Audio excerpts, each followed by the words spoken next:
Okay, it's day 39, and I wanted to respond to my brother's video. A couple of clarifications. I'll just responding. He asked for some clarifications, and I think this is important.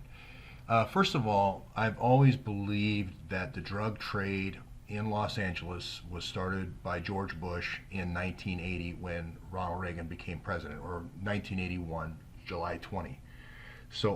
That's where I was saying, when I say Iran-Contra, I mean the Gary Webb version of Dark Alliance, meaning the drug trade, creating the gangs in Los Angeles, creating the Bloods, creating the Crips, starting the process of bringing in MS-13 to create a gang, counter-gang strategy, gangs for security. This is the same things we're seeing in our cities today.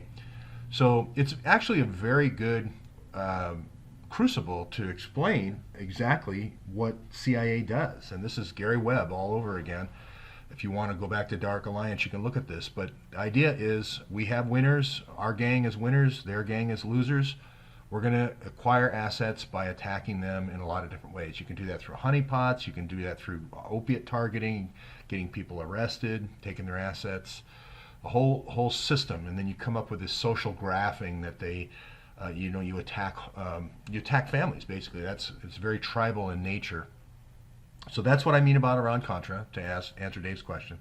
So he was there during that time. Now, as I've said throughout this series, that 99 or 95% of the people involved in these operations are oblivious. They're the most patriotic people that are out there. And that's another trait of Ratlines and another trait of the CIA. They'll have the Air Force run in helicopter missions, the Army run Delta Force missions, the Navy helicopter, Navy, everything. The whole idea is to have as few people in on the action as possible. The only people that are, and if you ever watch the movie 73, it gives you a really good appreciation of this, where there's just this inner circle that's dealing in the Ratlines. It's very few people are actually involved in the Ratlines, and it's usually covered with something like a diplomatic mission to go get flags, or go make sure there's enough boot polish in another base. There's usually some sort of cover, but normally there's a lot of, if you watch this latest movie, American Made, you'll see that hey, we were doing reconnaissance in that area when Barry Seal starts flying in that area. Well, no, actually we weren't. The Mina drug operation started, I believe, in '82. So if I missed it maybe by a couple of months either side, I'm just saying Dave was in Central America. He gave me firsthand accounts of this situation. I had no way, and I've said this numerous times, I've no way and ever said he was involved in anything illegal, ever. Now, occasionally, sometimes when you're speaking live, you do misspeak, and I always, when you're speaking extemporaneously, I always correct it when somebody brings something to my attention that says it's not true, and I correct it immediately. And this is the same case with this. The Army intelligence piece is, I believe that there was another person involved in his life that could have been involved with Army intelligence. That may or may not be true.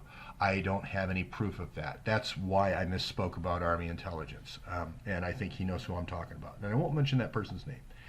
But, so as far as, CIA, I believe he worked for a CIA contractor. I believe he was involved. I don't know if it was the Joe Romello case or not in 1992, but I believe he worked for somebody named Lim Kinney.